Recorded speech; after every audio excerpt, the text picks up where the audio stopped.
Yo, what's popping? So yesterday I had this just feeling to start this new thing where whenever I get up, sometimes it's in the morning, sometimes it's in the afternoon, but whenever I get up, what I want to do is at least read a chapter of the Bible with you guys, because I know that there's people out in the world who've never been able to get their hands on a Bible. I know there's people who've never even heard the words that are written in this book. And because of that, I was like, yo, like, let me use my platform as a way to where, like, we can kind of, like, read together and, like, grow this type of community where it's, like, we want to know, the truth and stuff like that. And, I mean, I'm going to keep it a whole 100 with you guys. Like, when I read through the Bible, like, I'm very, I commentate. So, like, I'm going to tell you if something seems funny to me. I'm going to tell you if something seems off. I'm going to tell you if I don't know something. I got Google open right here. Like check it out.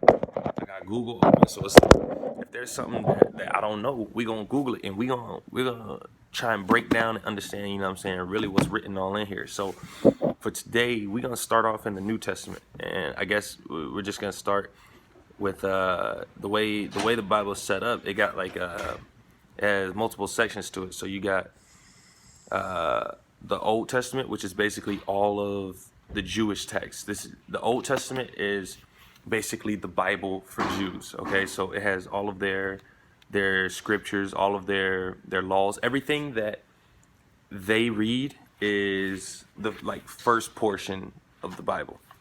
So then after that, Christianity is a branch of Judaism. Okay, so Christianity, the New Testament is a way to kind of, I think of it as a way like you got Old Testament here, and then the New Testament starts right here, and it's all these pages.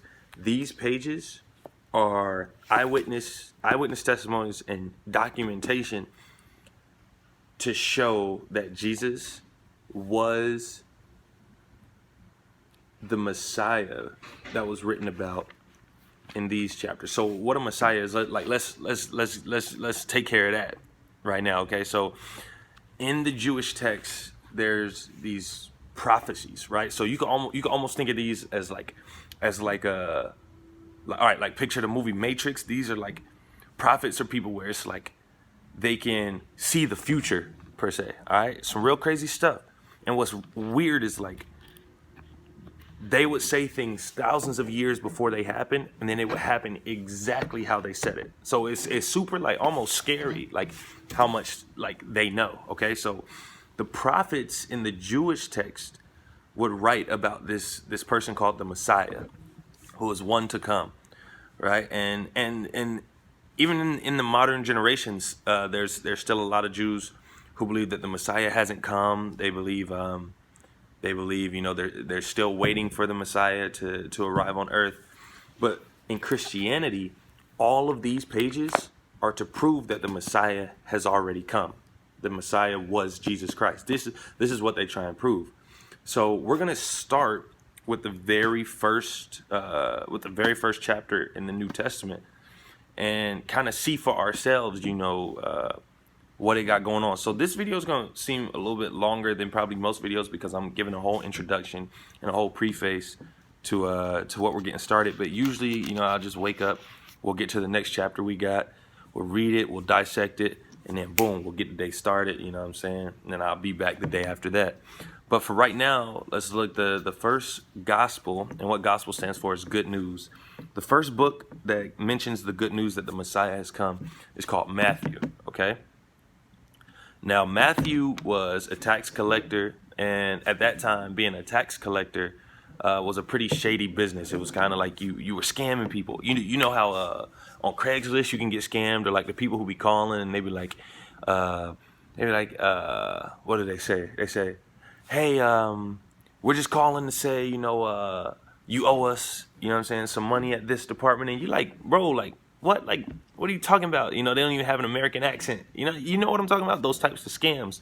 Well, that was Matthew. Matthew was the type of person, but he was good at it. The tax collectors were really good at what they did in terms of scamming people out of their money. So Matthew was really good at writing down documentations and all of these different things. So he was very well educated in terms of literature, and he was well well knowledge at documentation. So the day came where Jesus came, and I mean we'll get into that. But the day came where Jesus came, and I'm almost done with the preface, and we're gonna get started. But the day came where Jesus came, and he like looked Matthew in his face and told him like, look, like basically like follow me. And Matthew like got rid of his scams, got rid of his foolish ways, and was like, all right, bet, like let's get it.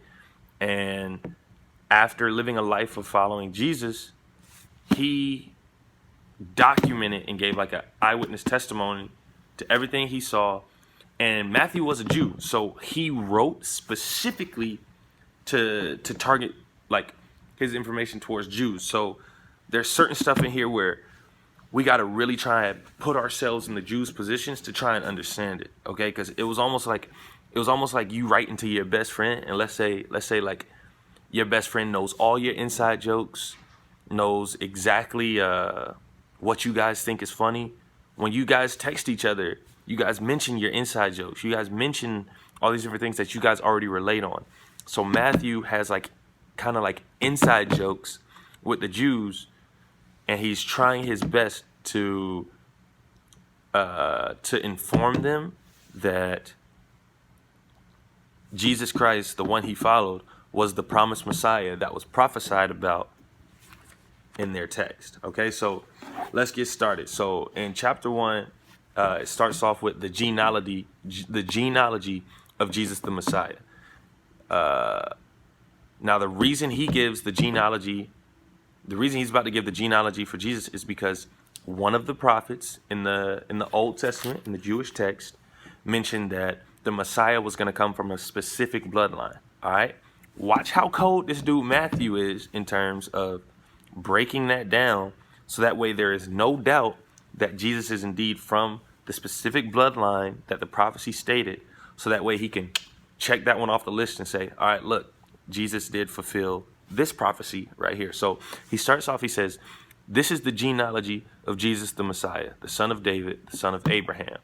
Okay, these are both people that the Messiah is supposed to come from, David and Abraham. So it says, Abraham was the father of Isaac, Isaac the father of Jacob, Jacob the father of Judah and his brothers, Judah the father of Perez and Zerah, whose mother was Tamar, Perez the father of Hezron, Hezron the father of Ram, Ram the father of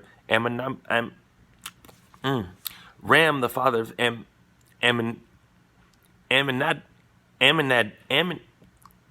Ammunition, Ammunition the father of Nason. No, I don't say ammunition. Amminadab. Nashon the father of Salmon, Salmon the father of Boaz, whose mother was Rahab, Boaz the father of Obed, whose mother was Ruth, Obed the father of Jesse, and Jesse the father of King David. All right, so he goes off right there, basically saying like, this is fact, this is fact, this is fact, this is fact. All these people lined up to get to David, right? Because he hasn't even got to Jesus yet. So he's showing you from Abraham to King David how that bloodline was set up. Abraham was one of the people who started the Jewish faith, and King David was the second king of Israel in history. So he gives you the lineage of that. Then after that, he says David was the father of Solomon, whose mother had been Uriah's wife. Solomon, the father of Rehoboam, the father of Abijah, Abijah, the father of Asa, Asa, the father of Jehoshaphat, Jehoshaphat, the father of Jehoram, Jehoram, the father of Uzziah, Uzziah, the father of Jotham. And before I continue, like, this is one of those like inside jokes I was telling you about, where it's like the Jewish people at the time would understand all these people. It's almost like, all right, let's say you got some homies, right? And it's like, you know, let's say you got a homie named Michael, and you know Michael be hanging with Chris, and you know what I'm saying, and Chris always be kicking it with Kyle. It's like when you give those names, the people who you're talking to know who you're talking about. So by doing this, he's like basically saying like, yeah, you know what I'm saying, Kyle was chilling with Michael, you know what I'm saying, Michael was chilling with Chris. Like, by doing this, it's making it very clear and the people understood. So that's why to start, this is probably kind of hard to read for people who don't know what's going on, because it's like, why are you telling me all these names? But that's the reason why he's giving all these names. So let's finish off these names and see where it goes. So it says Jehoshaphat, the father of Jehoram the father of Uzziah the father of Jotham the father of Ahaz the father of Hezekiah the father of Manasseh the father of Ammon the father of Josiah, and Josiah the father of Jeconiah and his brothers at the time of the exile of Babylon. So he gives a little bit more information to the Jews to make it understood. So he says, after the exile to Babylon, Jeconiah was the father of Shealtiel the father of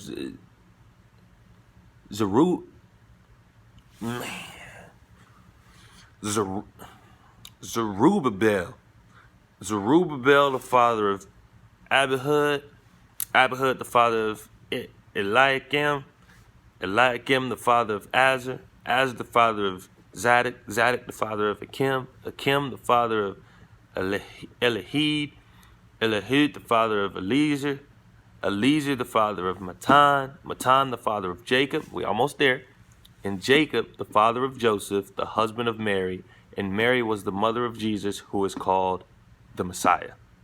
Okay, so he just broke down the entire bloodline, and then he follows that up with saying, thus there were 14 generations in all from Abraham to David, 14 from David to the exile of Babylon, and 14 from the exile to the Messiah. So right there, we have the bloodline. We got the hard part out the way. We did it. I'm proud of y'all. Y'all stuck in there. Y'all stayed strong. Now it's about to get juicy. We about to get some straight TMZ drama. So it says Joseph accepts Jesus as his son.